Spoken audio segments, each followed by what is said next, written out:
Hello and welcome back, all you Splinterheads. If you're new here, thanks for stopping by. I'm Bronze Dragon, and this channel covers gaming and gaming news, things that are interesting to me, basically. For the last year and a half, I've been playing Splinterlands almost solely, besides some other MMOs that I play. But I like to cover that, and that's what I've been doing on this relatively new channel.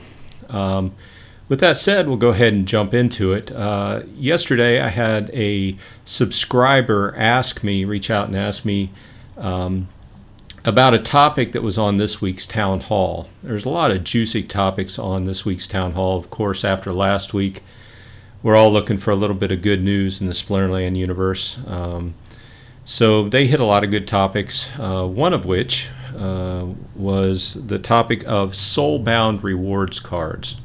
And if you're unfamiliar with the idea of soul-bound items, this idea permeates throughout MMOs and things of this nature. These are items that you would get on your character, in this case on your account in Splinterlands, and be unable to sell them. Very similar to the Guild Brawl cards at this point. And my subscriber had asked me what my opinion on this was, because it was mentioned in the town hall that it's one of the things that they were thinking about. The whole idea behind it is that the game in and of itself, Splinterlands, is very heavily focused on making money, and less so about the player side of it. And this was also brought up, Matt brought this up as well. Myself, I'm very player oriented. If you've seen some of my videos in the past few weeks, you'll notice that I approach things from the player point of view. In other words, whenever I'm buying cards for my deck, I'm thinking about, is this going to strengthen my deck? So with that said, my overall feelings on SoulBound rewards cards is yes, do it. I like the idea. It brings several things to the table. Taking a step back, looking at the whole crypto platform, you have two main ideas. You have proof of work and proof of stake. We already have proof of stake in the game. You jump into the game, if you're a whale, you buy a bunch of cards, you spend a lot of money, you have a really good deck to play with, a very strong deck. On the lesser side, the proof of work side, you can jump in and you can play without spending a whole lot of money.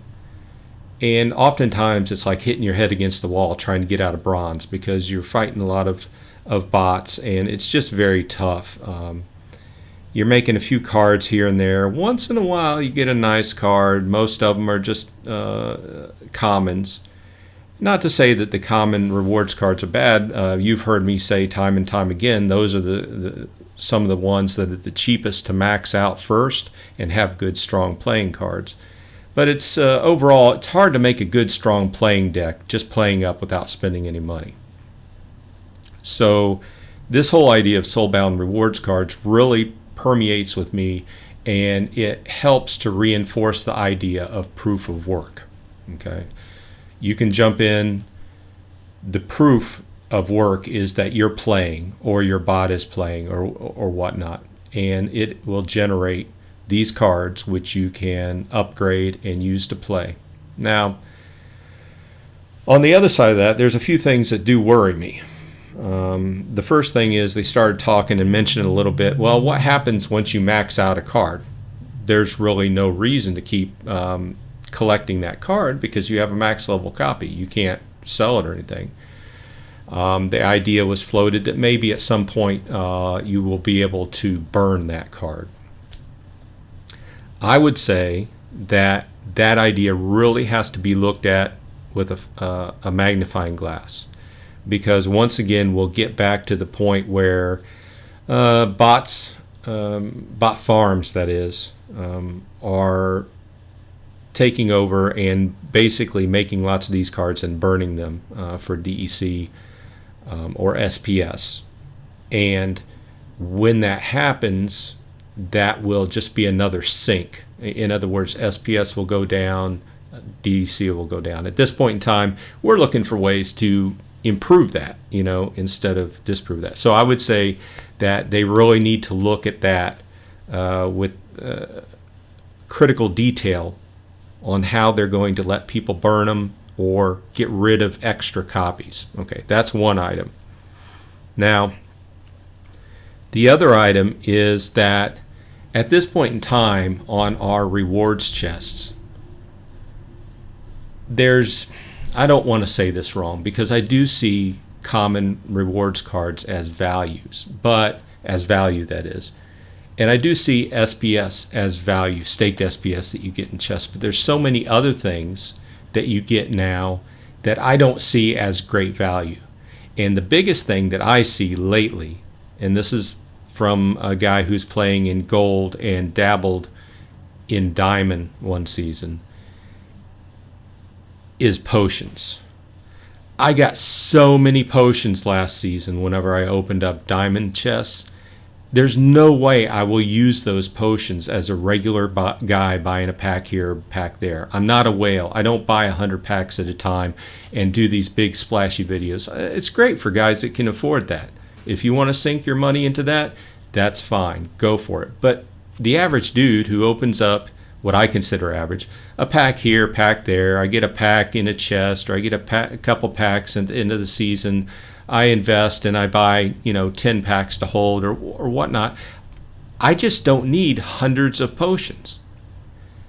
So I would float the idea that if they're going to put SoulBound rewards cards into our daily focus chests and season, I would lower the drop rate of potions and insert the cards there.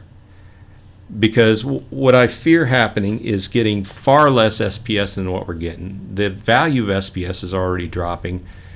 So I kind of like the SPS I'm getting, and I hold it and I stake it. But I don't want to decrease that, right? So obviously it's going to be a fine line balancing it out. In games, balancing is a never-ending job. You're constantly, and frankly, there's never a point where everybody's happy. Somebody's always complaining, right? But I'll just bring that up, that's another item that they will have to look at with fine detail to make a good decision. And the last thing I'll bring up on this topic is that with if they do introduce SoulBound rewards cards, that's another item where that could introduce different leagues, different tournament formats, different brawl formats as far as entering brawls. So, I mean, there's always, introducing new types of cards also opens up the door to different types of other play with your hands, to introduce maybe a more, what do I want to say, a level playing field, in other words. So maybe the idea is that maybe there's not a league, but maybe there's a tournament or a different type of league where it's just, the newest playing cards plus the SoulBound cards. Just an idea, and this being towards the very newer players. That could be a tournament idea. That could be a brawl as well as.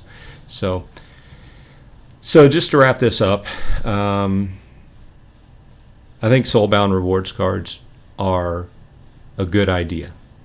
I think it emphasizes the player side of the game versus the investment side of the game.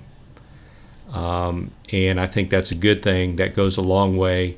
And obviously this is kind of aimed at bot farms, but bot farms are going to bot farm. If you introduce a way to make a profit off of a new thing in the game, they're going to abuse it. So the two items that I brought up, I think they need to put a careful eye on. Otherwise, I'm for it. So with that said, thanks for stopping by. If you found this interesting or at all useful, please like and subscribe and hit that bell so you can hear when I have new videos come out. Also, I'll announce that when I hit 100 subscribers, I'm going to have a face reveal. Is there anything special about my face? No, but my brother brought it up and thought it would be a nice idea, funny idea, to just kind of make that landmark. I'm also considering giveaways going towards that. Obviously, I want to hit that 1,000 mark, but we'll talk about that in another video. Anyway, have a good one, and I'll see you on the flip side.